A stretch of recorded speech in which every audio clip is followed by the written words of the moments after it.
โต้แบบตุยๆแบบนี้เด้อลูกค้าเด้อขาโต้ซาวเซนเนาะพันมาบริขายเด้อพันมามีแต่ขาโต้น้อยกว่านี้เนาะโต้ใหญ่ซ้ำนี้แต่ว่าขามันจะโบตุยแบบนี้แต่ว่าเดี๋ยวนี้เพิ่นหามีไม้เพิ่นจะเฮ็ดเป็น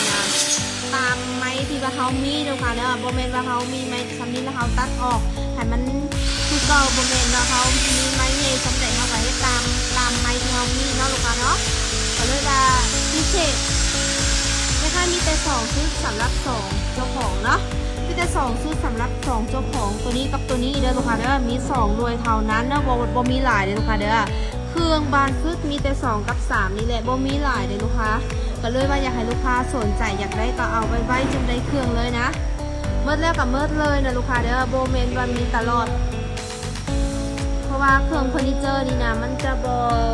คือใจเฮาเนาะอยากได้กับบ่มีเนาะไม่บ่มีก็เลยว่าบ่มีนะลูกค้าเครื่องโดนมาแค่นึงเนาะมาอันใดแล้วก็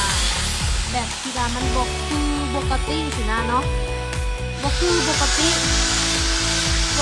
มาแบบนึงแล้วก็มาไม่แบบนึงมันจะบ่คือกันเด้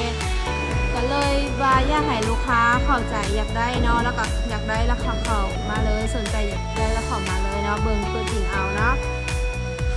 สำหรับนะฮะเมนโดยสำหรับหน้าห้านเมนตั้งอยู่บ้านดงบาแรกเมืองจันทบุรีนครหลวงเวียงจันทร์ลูกค้าเด้อซึกโตงามๆใหญ่ๆแม่ค้ากำลังรีวิวให้เบิ่งน้ำเนาะขาโตแบบตุ้ยๆลูกค้าเด้อสำหรับลูกค้าที่ว่ามักขาตุ้ยเนาะหน้าขาโตเมนชาวเซนลูกค้าเด้อแบบขาตุ้ยๆประกอบดังมดม้าไหมลูกค้าเด้อมดม้าไหมมดเรียบนะลูกค้าอันนี้เป็นตังเรียบหรือว่าลูกค้ามักตังแบบนี้แต่ว่าอยากให้มีลายกับมีเด้อเพราะว่ามันจะมีสองแบบเนาะสองลักษณะ2แบบเด้อลูกค้าเด้อตัวนี้เป็นทรงเรียบเลยคือลูกค้าเบิ่งเห็นบอลนี้นะมันเรียบนะลูกค้ามันจะบ่มีลายหรือว่าลูกค้ามักมีลายแต่ได้เด้อเพราะว่าแม่ค้ามีพร้อมทรง2แบบให้เลือกนำเด้อ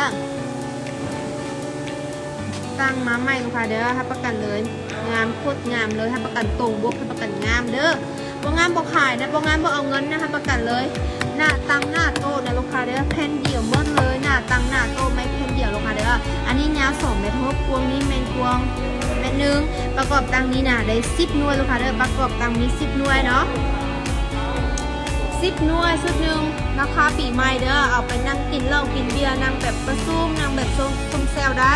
ลูกค้าไว้อยู่สวนได้เพราะว่าตัวนี้ไว้อยู่แดกก็ได้ไว้อยู่โฮมก็ได้เนาะอันนี้แม่นตั้ง